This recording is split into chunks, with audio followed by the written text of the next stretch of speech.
Assalamualaikum warahmatullahi wabarakatuh, sahabat Mantap Smi Health. Ketemu lagi dengan saya Dr. Idam di kanal Mantap Smi Health ini, sumber informasi kesehatan terpercaya dari Bulan Sabit Merah Indonesia. Nah, pada kesempatan kali ini saya coba untuk share ya beberapa pengetahuan ya yang baru saja saya dapatkan ya. Ini kemarin itu tanggal 12 Mei ya 2021, saya mengikuti sebuah kajian ya yang diadakan oleh Masjid Kampus Universitas Gadjah Mada gitu. Nah, ini kajian atau diskusi profetik ya, spesial Ramadan waktu itu, dan di sini memang mengangkat topik yaitu tafsir dalil dan hasil riset kontemporer tentang studi tentang kesehatan gitu. Dan di sini ada dua narasumber ya, satu Dr. Muhammad Saifuddin Hakim, ini sering kita lihat ya bahwa beliau itu dosen di UGM itu yang sekarang itu lagi banyak terlibat ya dalam pengembangan vaksin atau hal-hal terkait COVID-19.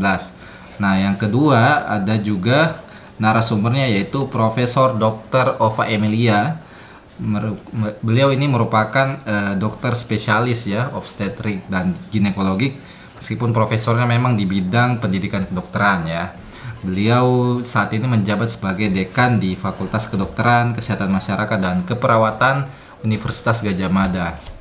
Nah, ini ada hal yang menarik ya pada kajian atau diskusi tersebut, yaitu Prof. Ova ini dalam satu slide-nya memaparkan bahwa penggunaan kondom pada pria itu ternyata mampu untuk mencegah penularan virus HIV AIDS gitu.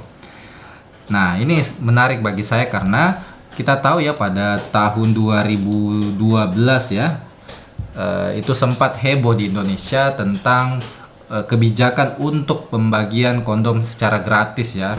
Meskipun itu diklaim oleh Kementerian Kesehatan bukan programnya, namun itu menimbulkan keresahan gitu.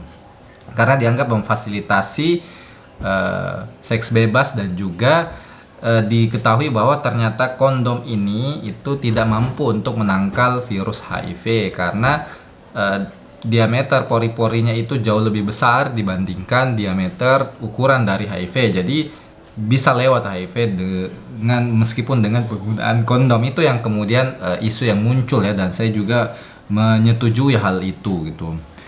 Namun dalam kajian tersebut ya, itu Prof. Ova mengatakan bahwa kondom itu ternyata bisa mencegah HIV AIDS gitu.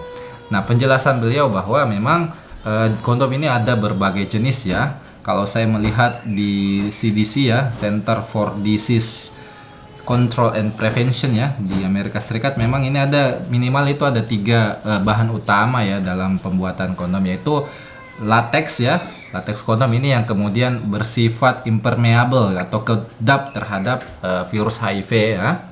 Kemudian ada bahan plastik ya atau polyurethane poliuretane sintetik ya atau karet sintetik ya. Ini bagus bagi orang-orang yang alergi kondom berbahan latex ya.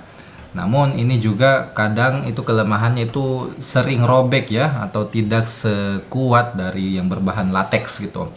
Kemudian ada yang terbuat dari natural membran gitu, seperti dari bahan-bahan kulit binatang. Nah, ini memang selain pori-porinya itu besar dan juga itu tidak mampu untuk memblok virus HIV ataupun juga penyakit infeksi menular seksual lainnya gitu. Nah, di sini Prof. Ova menjelaskan gitu bahwa ketika menggunakan kondom dengan spesifikasi yang tepat dan juga cara penggunaannya tepat, memang ini secara statistik, uji lab dan juga uji epidemiologi itu mampu untuk mencegah infeksi menular seksual ya, termasuk infeksi virus HIV gitu. Karena memang terbuat dari bahan yang tidak bisa dilalui dan juga itu penggunaannya itu tepat gitu. Nah, itu dan ini juga saya baru tercerahkan ya dengan kajian kemarin bahwa ya tidak semua sebenarnya kondom itu bisa dilewati, tapi kalau misalnya memang yang sesuai standar, misalnya standar dari BPOM di Indonesia itu ya itu memang mampu untuk mencegah infeksi virus HIV gitu. Namun juga Prof. Hova kembali menambahkan ya penjelasannya bahwa hal tersebut itu meskipun bahannya yang digunakan itu tepat, namun karena penggunaan yang tidak tepat itu juga bisa menyebabkan infeksi atau HIV itu bisa tertular ya gitu.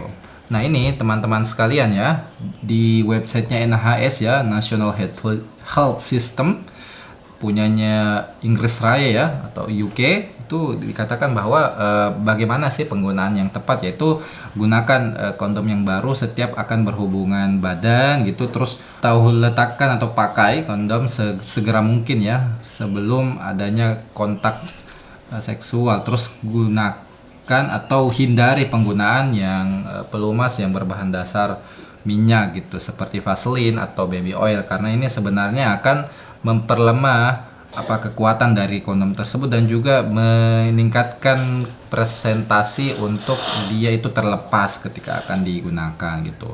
Makanya dianjurkan untuk menggunakan lubrikan atau pelumas yang berbahan dasar air gitu, yang bisa dibeli di supermarket atau industri farmasi lainnya gitu. Itu gitu beberapa informasi ya dari CDC dan juga NHS ya tentang penggunaan kondom pada pria ini dalam rangka untuk mencegah infeksi virus HIV gitu.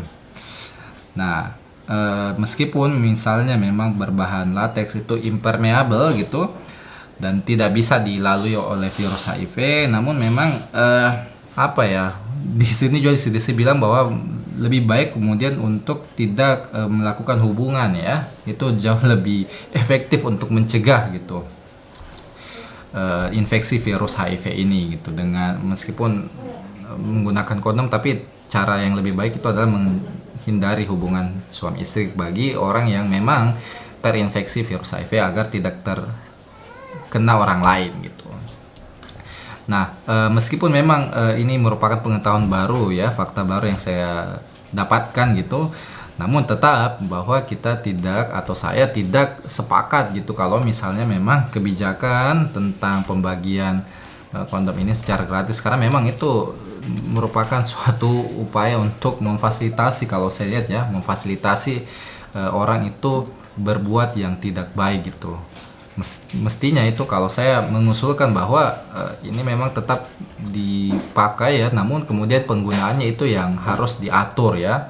Artinya yang boleh menggunakannya itu adalah mereka yang memang secara sah adalah suami istri, atau memang pemerintah harusnya kemudian juga itu mencegah ya masyarakatnya itu untuk berbuat hal-hal yang merusak dirinya dan juga merusak lingkungan atau komunitasnya gitu ya, itu perilaku seks bebas gitu.